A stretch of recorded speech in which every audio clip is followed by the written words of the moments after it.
శ్రీరామ్ నేను ప్రసాద్ బరుగుల. ఈ వీడియో మీకు నచ్చినట్టయితే సబ్స్క్రైబ్ చేయండి, షేర్ చేయండి, లైక్ చేయండి, కామెంట్ చేయండి. ఇప్పుడు మన దేశంలో చాలా ఎక్కువగా వాహన ప్రమాదాలు జరుగుతున్నాయని చెప్పవచ్చు.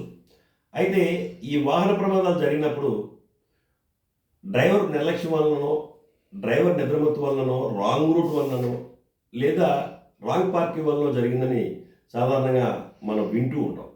కానీ ఈ నేరాలు జరగడానికి మరొక రకమైనటువంటి కారణం కూడా ఉంది.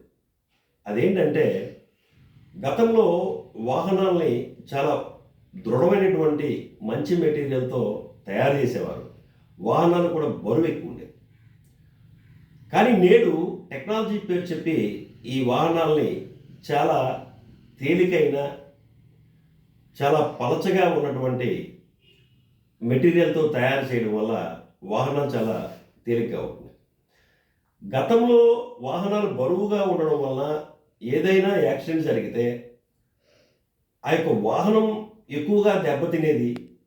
ఆ వాహనం దృఢంగా ఉండడం వల్ల దాని యొక్క తీవ్రత ఆ వాహనంలో ఉన్న వాళ్ళకి తగ్గి చిన్న చిన్న దెబ్బలతో బయటపడేవారు.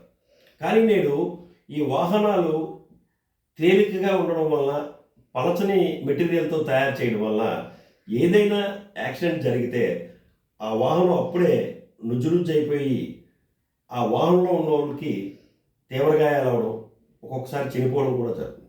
కాబట్టి ఈ యొక్క నేరాల్ని అరికట్టడం మాట పెంచితే ఈ యొక్క వాహనాల్ని దృఢంగా తయారు చేసేటట్టు ప్రభుత్వాలు చర్యలు తీసుకోవాలి.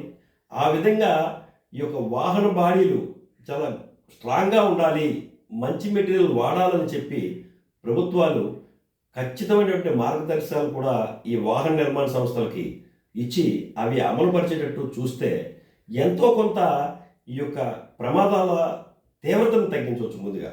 అలాగే వాహనం బరువుగా ఉండేటట్లయితే దాని యొక్క వేగం కూడా కంట్రోల్ అవుతుంది. ఒకవేళ వేగంగా వెళ్ళినప్పటికీ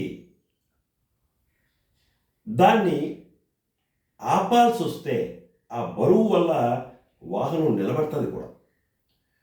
కానీ నేను విపరీతమైన వేగంతో వెళ్ళాలని ఈ యొక్క ఇంజిన్ సామర్థ్యాన్ని పెంచుతూ ఆ వేగానికి అందుకోవడం కొరకని ఈ యొక్క వాహనం తాలూకు బాడీల్ని చాలా తేలికపాటి మెటీరియల్తో తయారు చేస్తున్నారు.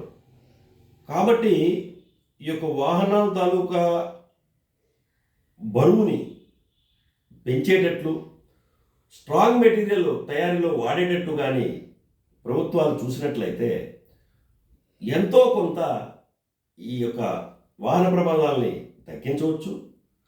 అలాగే వాహన ప్రమాదంలో గాయపడేవారు లేదా మరణించే వారి సంఖ్యను కూడా తగ్గించే అవకాశం ఉంటుంది. కాబట్టి ఈ యొక్క మార్గదర్శకాలని తక్షణమే ప్రభుత్వం రిలీజ్ చేయాల్సిన అవసరం ఉంది. జై శ్రీరామ్.